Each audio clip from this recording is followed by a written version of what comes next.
जो लोग बुद्धिमान हैं वह यह जानते हैं कि शब्द हथियार की तरह होते हैं जिनसे किसी को भी बचाया जा सकता है या किसी को भी मारा जा सकता है। अब आप सोच रहे होंगे कि शब्दों से किसी को मारा कैसे जा सकता है, तो जरा सोचिए, ज्यादातर आत्महत्याओं के पीछे किसका कारण होता है?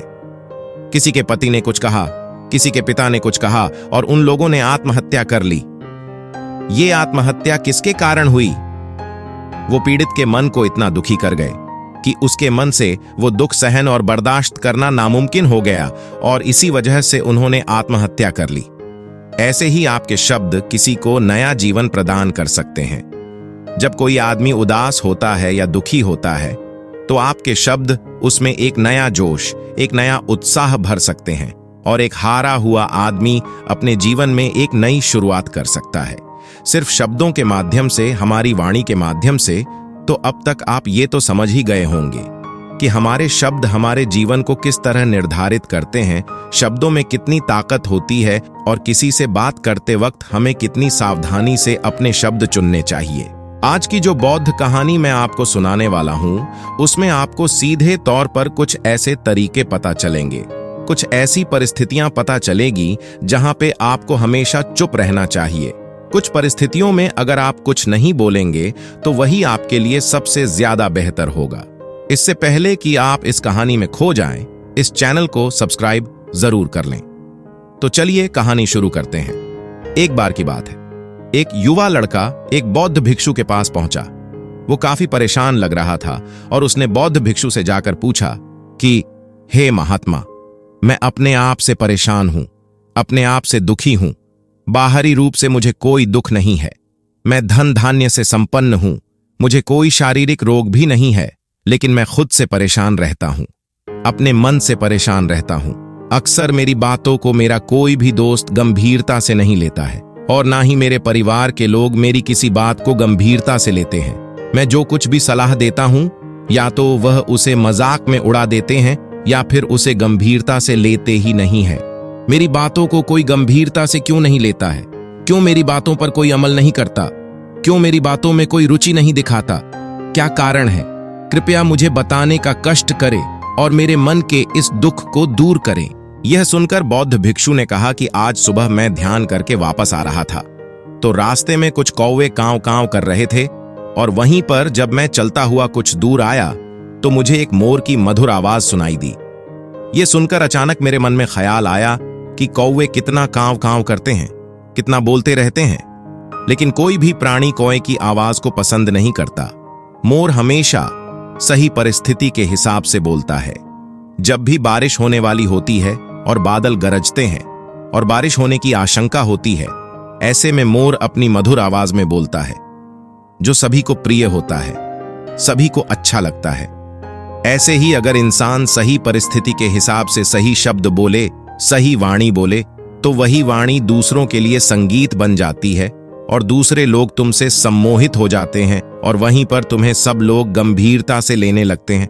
और दूसरी तरफ अगर तुम यूं ही बेफिजूल ऐसे ही बोलते रहते हो, बिना किसी बात के बोले चले जाते हो, तो फिर तुम्हें कोई गंभीरता से नहीं लेता। तुम उस कौवे की भांति हो जाते हो जिसकी वाणी कोई पसंद नहीं करता और बाद में तुम्हें दुख होता है कि तुम्हें कोई गंभीरता से क्यों नहीं लेता। इसीलिए अपने शब्दों को बेहद बुद्धिमानी के साथ इस्तेमाल करना सीखो। अगर तुम नहीं सीखोगे तो समाज में तुम्हें कोई सम्मान या कोई गंभीरता से नहीं लेगा। यह सुनकर वो युवा लड़का बोला कि हे महात्मा, मैं जानता हूं कि मैं ज्यादा बोलने की बीमारी से ग्रस्त हूं, मुझे इतना नहीं बोलना चाहिए, लेकिन मैं अपने आप पे काबू नहीं रख पाता और ना ही मैं इतना बुद्धिमान हूं कि मैं अपने शब्दों को नाप तोल कर बोल सकूं। मैं तो किसी से बात करते वक्त इतना सोचता भी नहीं कि मुझे अपने शब्द किस तरह इस्तेमाल करने हैं। कृपया करके कुछ ऐसी परिस्थितियां बता दीजिए जहां पर मुझे कम बोलना है या फिर बोलना ही नहीं है, हमेशा चुप रहना है। अगर आप मेरा ऐसे मार्गदर्शन कर सकते हैं तो मेरा जीवन आसान हो जाएगा और मुझे ज्यादा दिमाग या अपनी बुद्धि लगाने की भी जरूरत नहीं पड़ेगी। यह सुनकर बौद्ध भिक्षु ने मुस्कुराते हुए कहा कि बेटा, वैसे तो इंसान को हर परिस्थिति में सोच समझकर ही बोलना चाहिए, लेकिन अगर वो हमेशा होश में नहीं रह पाता है ध्यान में नहीं रह पाता है, तो मैं तुम्हारे दैनिक जीवन की कुछ ऐसी परिस्थितियां बता रहा हूं जहां पर तुम्हें हमेशा चुप रहना है। अगर तुम ऐसी जगहों पर कुछ बोलोगे तो तुम्हारा अपमान ही होगा या फिर तुम्हें कोई गंभीरता से नहीं लेगा। सबसे पहली जगह है, या यूं कहे ऐसी परिस्थिति जहां पर इंसान को हमेशा चुप रहना चाहिए, वो है जब किसी ऐसे विषय के बारे में बातचीत हो रही हो जिसके बारे में आपको कोई जानकारी ही नहीं है। तो ऐसी परिस्थिति में व्यर्थ में अपना ज्ञान देना, व्यर्थ का ज्ञान, आपको कुछ पता नहीं है लेकिन फिर भी आप अपना ज्ञान देने के लिए उत्सुक हैं, तो ऐसी जगह पर आपका अपमान ही होगा। जरा तुम खुद सोचो, जब कोई बीमार आदमी अपनी बीमारी के बारे में चर्चा कर रहा हो और आपको उस बीमारी के बारे में कोई भी ज्ञान नहीं है, लेकिन फिर भी आप व्यर्थ में, बेकार में उसे ऐसी वैसी औषधियां बता रहे हैं जिनका उसकी बीमारी से कोई तालमेल ही नहीं है, तो ऐसे में आप अपनी प्रतिष्ठा अपने हाथों से खो रहे होते हैं और आपको पता ही नहीं होता। ऐसी परिस्थिति में आदमी को हमेशा सुनना चाहिए। ध्यान से सुनना भी एक कला होती है। अगर आप सुनने का दिखावा करेंगे तो कहीं ना कहीं सामने वाले आदमी को यह एहसास हो जाता है कि ये मेरी बात पूरे ध्यान से नहीं सुन रहा है। इसीलिए जब आपको किसी विषय के बारे में पूरी तरह से जानकारी ना हो तो वहां पर केवल अपने कान लगाना ही ज्यादा महत्वपूर्ण होता है, ज्यादा जरूरी होता है। आप उस इंसान की बातें ध्यान से सुन सकते हैं और इसी बीच आप दोनों के बीच एक संबंध पैदा होगा और वह संबंध सच्चा होगा, क्योंकि आपने उसकी बातों को बड़े ही ध्यान से सुना है। और इस बात का पता सामने वाले को भी होता है, तो हम बिना कुछ बोले सिर्फ सुनने मात्र से किसी को अपना दोस्त, अपना मित्र बना सकते हैं। इस बात को हमेशा ध्यान में रखना। दूसरी जगह जहां इंसान को हमेशा चुप रहना चाहिए वो है खाना खाते वक्त। खाना इंसान को हमेशा चुप रहकर खाना चाहिए। महात्मा बुद्ध और उनके भिक्षु हमेशा चुप रहकर भोजन करते हैं, शांत भाव से भोजन करते हैं, परिपूर्ण होकर भोजन करते हैं, पूरी तरह से करते हैं, एक एक टुकड़े का स्वाद लेकर भोजन करते हैं। और ऐसा भोजन जब आपके शरीर में पहुंचता है तो वो आपके अंग अंग तक ऊर्जा पहुंचाता है। अक्सर हम भोजन करते वक्त कुछ ना कुछ बोलते रहते हैं, कुछ ना कुछ सुनते रहते हैं, लेकिन मौन रहकर पूरा स्वाद लेकर उस भोजन को कभी नहीं करते। हम उस भोजन को करते वक्त आधे अधूरे ही रहते हैं और इसीलिए हमारा शरीर रोगों से ग्रस्त हो जाता है। जरा तुम खुद सोचो, बौद्ध भिक्षु हमेशा भिक्षा लेकर भोजन करता है और भिक्षा भी कितनी बिल्कुल मामूली सी, और वो भी एक वक्त। तो एक वक्त भोजन करने के बाद भी वो इतने स्वस्थ रहते थे, इतने उत्साह, जोश और आनंद से भरे होते थे। और हम तो इतना खाना खाते हैं, इतनी सारी भोजन की सामग्री हमारे लिए उपलब्ध होती है, लेकिन हमारे शरीर में कोई ऊर्जा नहीं होती।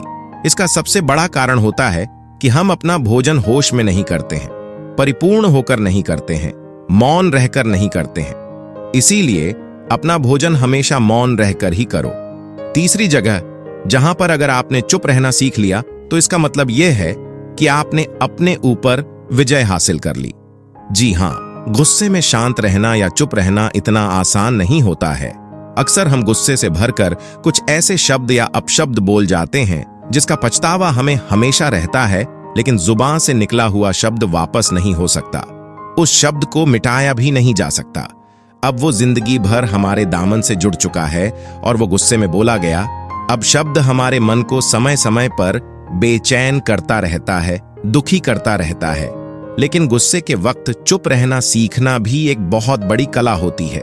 गुस्से में आदमी का अपने ऊपर काबू कहाँ रहता है, अपनी इंद्रियों को वश में कहाँ रख पाता है। इसीलिए इस कला को आप तभी सीख सकते हैं जब आप गुस्सा भी होश में रहकर कर पाए। जब भी आपको गुस्सा आए, आपके दिमाग में सिर्फ एक ही बात आए कि मुझे चुप रहना है, मुझे किसी से कुछ गाली गलौच नहीं करना, किसी को कोई अपशब्द नहीं बोलना। और जब ये विचार गुस्से के साथ जुड़ जाता है और धीरे धीरे ये आदत बन जाती है, तो आप अपने गुस्से को भी काबू में करना सीख जाते हैं। जब भी कभी गुस्सा आए तो किसी को कुछ बोलने की बजाय कुछ शारीरिक व्यायाम करना शुरू कर दो। उछलना, भागना, दौड़ना, जिम करना, कुछ भी आप ऐसा व्यायाम कर सकते हो जिसमें आपका शरीर थक जाए। आप पाएंगे कि जब आपका शरीर थक जाता है तो आपका मन भी शांत हो जाता है। आपने उस गुस्से की ऊर्जा को एक सकारात्मक रूप दे दिया।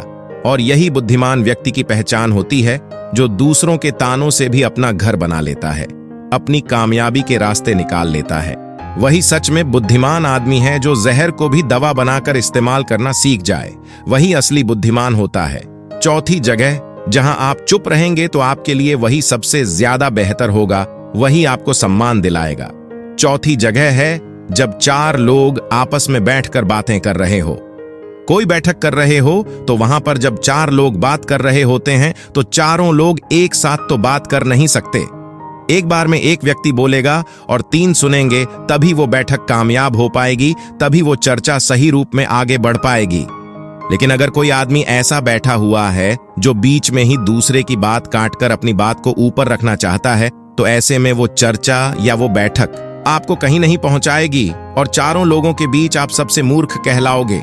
अगर आपको अपनी बात कहनी है तो सामने वाले को अपनी बात पूरा करने दो, उसके बाद अपने विचार रखो। यही एक अच्छे आदमी की पहचान होती है। और आखिरी जगह, अगर हमारे माता पिता हमें कुछ कह देते हैं, हमारे बड़े बुजुर्ग हमें किसी बात पर डांट देते हैं या हमें थप्पड़ भी मार देते हैं, तो ऐसी जगहों पे आपका चुप रहना ही उनके प्रति सम्मान दिखाएगा, उनके प्रति आदर का भाव व्यक्त होगा।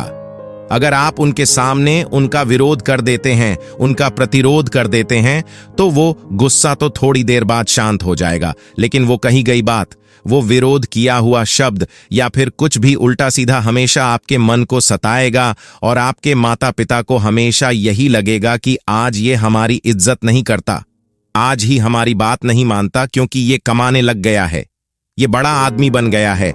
ऐसी ऐसी बातें उठेंगी, ऐसे ऐसे तंज कसे जाएंगे। इसीलिए ऐसी जगह पे आप मौन रहिए, चुप रहिए, कुछ मत बोलिए, अपने गुस्से को अपने अंदर ही पी लीजिए, कुछ व्यायाम कर लीजिए, भाग लीजिए, दौड़ लीजिए, आपका मन अपने आप शांत हो जाएगा। आखिर में बौद्ध भिक्षु ने अपनी बात को खत्म करते हुए कहा कि कम शब्दों में अपनी भावनाओं को उतारना सीखो। शब्द हथियार की तरह होते हैं। बोलो तो होश में बोलो, ध्यान में बोलो। जीवन शैली ऐसी बना लो कि आप जब भी बोलो पूरे होश में रहकर बोलो, पूरे आनंद के साथ बोलो, पूरे प्रेम के साथ बोलो। ऐसी वाणी बोलो जो दूसरे के दिल को ठंडक पहुंचाती हो, दूसरे के मन को भी शांत कर देती हो। और वो तभी संभव है जब आप प्रतिपल होश में रहकर बोले। इसके बाद वो युवा लड़का बौद्ध भिक्षु के सामने नतमस्तक हो गया और उनको प्रणाम करते हुए अपने घर वापस लौट गया।